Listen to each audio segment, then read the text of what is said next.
A tower of ash rises 10,000 feet into the skies over Indonesia. There are at least 120 volcanoes in this island nation, but Mount Merapi is the most active. It coughed up curdling clouds on Sunday, coating cars and crops with ash. There were dozens of climbers on the mountain at the time of the sudden eruption. A number of them were treated for burn injuries, at least 11 were killed, and officials say more are still missing. Rescuers had trouble searching for them on Monday as another smaller eruption made conditions too dangerous. People who live nearby have been advised to keep about 2 miles between themselves and the crater. In some areas affected by the ash, the sunlight was blocked out for a while, according to the Associated Press. Volcanic eruptions are a constant threat to Indonesia. It's situated along the Pacific Ring of Fire, a horseshoe-shaped line of volcanoes and seismic activity.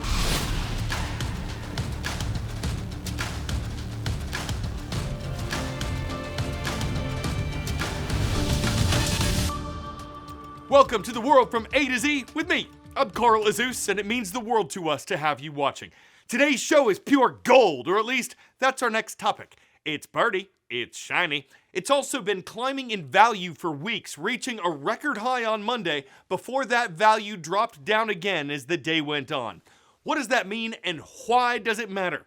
When there's instability in the world, particularly instability that affects the value of the dollar, many investors look for a safe haven, a commodity like gold that holds its value even in turbulent times. Wars in the Middle East and Ukraine contribute to that turbulence. So do experts' expectations that the U.S. economy might have problems in the months ahead. For the time being, the economy's continued growing. But there are concerns about it, and we'll know more on Friday when the government releases its latest report on job growth and the unemployment rate, the percentage of American workers who don't have a job. It's been below 4% since January of 2022, a good economic sign. But last month, it reached 3.9%, which is its highest level since last January. Americans are still spending money, with this year's Christmas and holiday shopping setting all-time records, $9.8 billion on Black Friday, the day after Thanksgiving, and $12.4 billion on Cyber Monday, the Monday after Thanksgiving. But consumer spending may be slowing down overall, and we'll have to see if that indicates an economic slowdown in the months ahead. As far as Americans' shopping goes, artificial intelligence is finding a role in helping people pick out gifts based on keywords of what their friends and loved ones like. But the technology isn't perfect, and it comes with risks.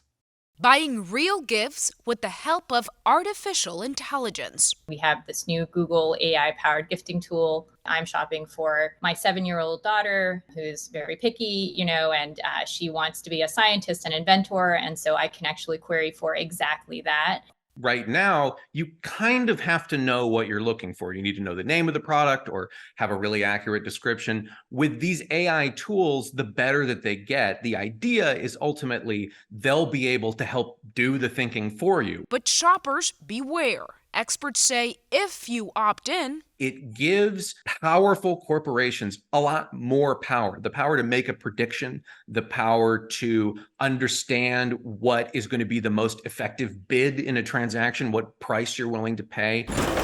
As for how some of those gifts get to you, AI is helping with that too. In this holiday season, some customers will receive their packages that are picked, packed, or sorted by robots. Peter Chen from Covariant explains that AI-powered robots can pump out around 3,000 packages an hour. Human hands, about 300 to 400.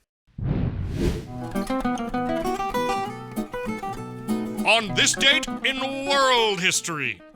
Ahoy, me hearties! 'Tis said that on December 5th, 1717, the pirate Edward Teach, seen here, captured and then released the captain of a merchant sloop. That captain later described what Teach looked like, leading to his nickname, Blackbeard. Piratical. Next, well, it's not every day you get to discuss U.S. President James K. Polk. But during his annual message to Congress on this date in 1848, the 11th American leader discussed an abundance of gold in California, fueling the gold rush to the area that brought hundreds of thousands of people. And on December 5th, 1933, during the height of the Great Depression, the 21st Amendment to the Constitution was ratified, repealing the 18th Amendment. What that meant? Prohibition was over. After a 14-year ban on making, selling, or transporting alcoholic drinks, Americans legalized that once again.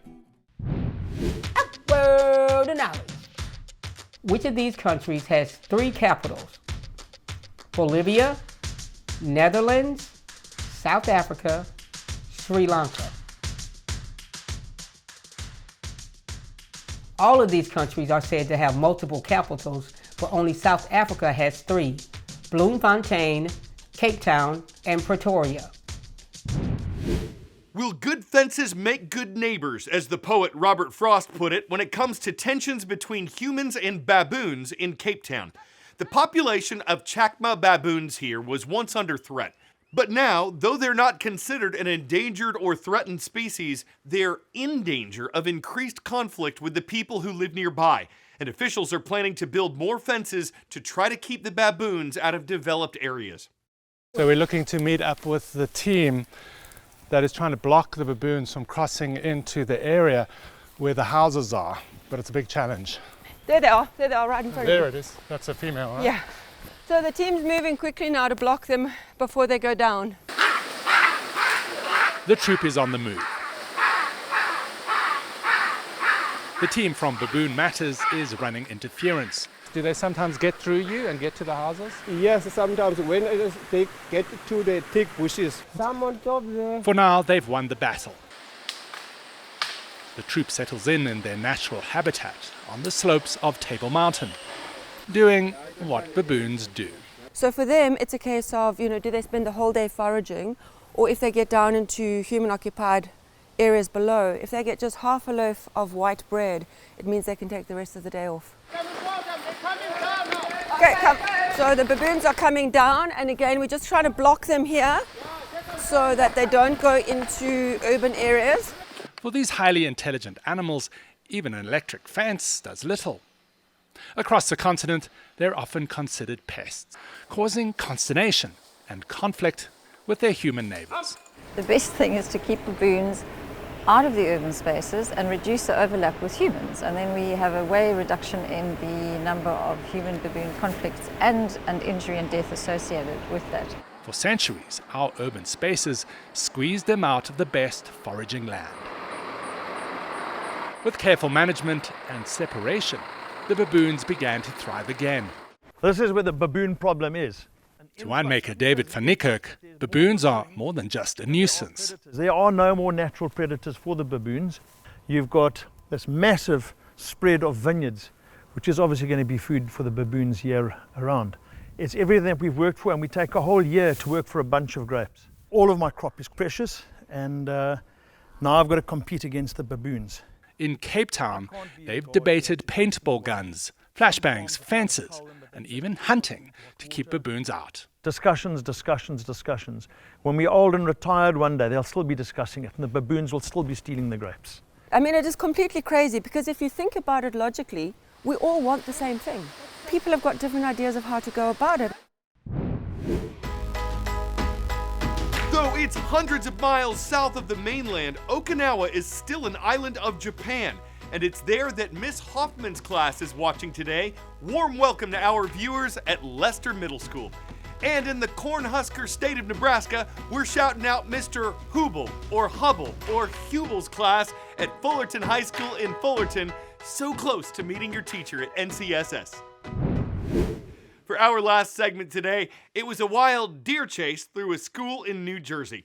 The rambunctious ruminant reportedly broke in through a window and then, as you can see, led police down the hallway, into a classroom, onto a shelf, and it caused a bit of chaos for the short time it was on campus. The Toms River Police Department says officers opened a nearby exterior door of the school and were eventually able to usher the animal away. They didn't catch the perpetrator, but said it was last seen headed north. A deer arranged idea that a deer without fear would dare to venture near a school during the school year and put to the test police evading arrest after breaking and entering an elementary wing but still quickly learning endearing truth. And that's when it's fall semester, don't pester or tester the law. They'll request for backup, sequester you till you pack up and rack up cost to hoof it out from the cattle call. I'm Carl Azus, racking up puns on the world from A to Z.